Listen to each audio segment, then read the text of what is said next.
So now it's time for a review of mid-90s as promised. And Jim, let's have your take on it. Right, so the main headline with this one is it's directed by Jonah Hill, who we all know from various films, some farce comedies, some more prestige dramas. But it's his directorial debut. It's set in the sort of early mid-90s in America, and it follows a young boy, Stevie, who I think is broadly meant to be kind of a vessel for Jonah Hill's own kind of experiences growing up on the west coast of America at that time. And it's very set up for that aesthetic. It's shot in 4:3 ratio. It's got a lot of elements that evoke a sense of time and place. But basically, we follow this kid, Stevie, as he kind of navigates his home life, which is not great. It's not necessarily terrible, but, he gets beaten up by his brother. His mother's not necessarily the most attentive, and he tries to get in and make friends with a group of kids who are skaters. They all have skateboards, they hang out at a skateboard shop, so he tries to get in with them, and he gets into some scrapes, basically, and it kind of follows how he navigates those relationships, and it's basically a coming-of-age story. I grew up in the mid-90s, and I remember the long hair and the baggy khaki pants and stuff. So it definitely was one of those movies that I think I read somewhere where it was a little bit of a time capsule, and I think it seemed like perhaps that young main character was Jonah Hill. I gathered that as well. He said that it's nostalgic for growing up in that way, and the massive amounts of hanging around smoking weed and stuff like that seemed to be. But it was a good film. But it was I didn't love it. But anyway, what do you think, Annie? Well, I didn't love it either. It was it wasn't bad. It was entertaining and it was kind of mellow and good. It just failed to kind of say anything to me precisely. At least I like the aesthetic. I think it was pretty true to life. Although I was a bit younger. I'm a bit younger than Jonah Hill is, but I still kind of lived through that skateboarding time of my life, although I was never that cool. But yeah, it just kind of failed to say anything, and it felt a bit stupid. And I have to say, I missed the last 30 minutes of it, and I hear that was the worst part of the film, so I'm kind of glad I didn't see it. But up until that, it was okay, yeah.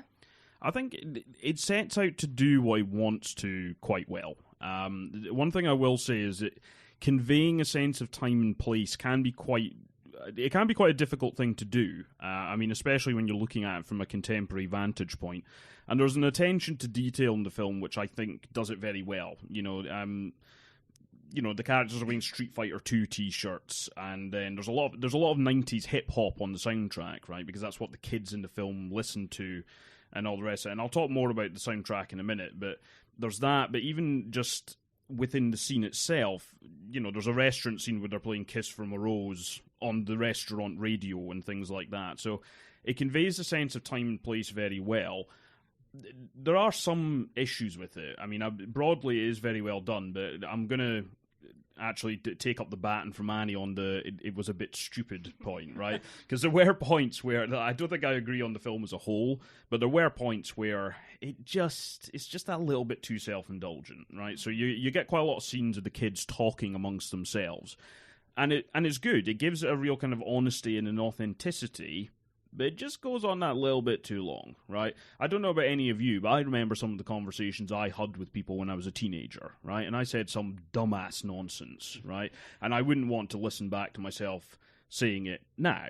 Well, by the same token, I don't really need to sit for 15 minutes listening to Jonah Hill and ciphers for his friends talking about it either. So it just goes a little bit too far in some scenes like that.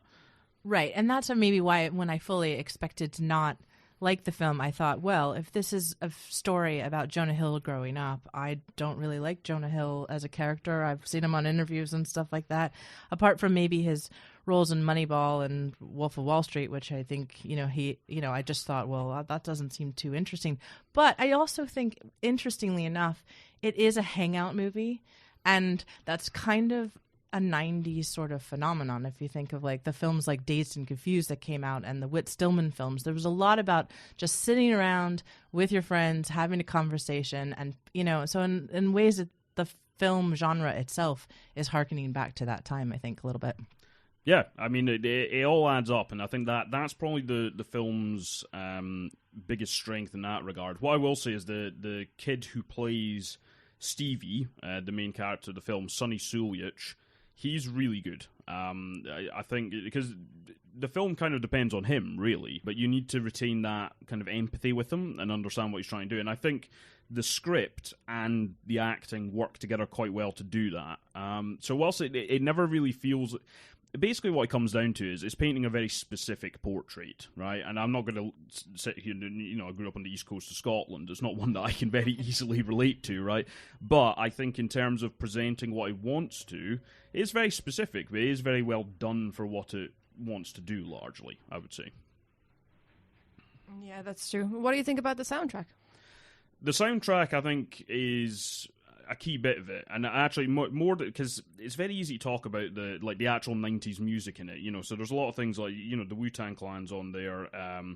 I think the one that stuck in my head was 93 Till Infinity, Souls of Mischief, that's on there, and it does that very well, helps to establish the time and place. But I think what actually helps the film is also some of the work from Trent Reznor and Atticus Ross, who have done soundtracks for various things. I think probably their best known one would be The Social Network.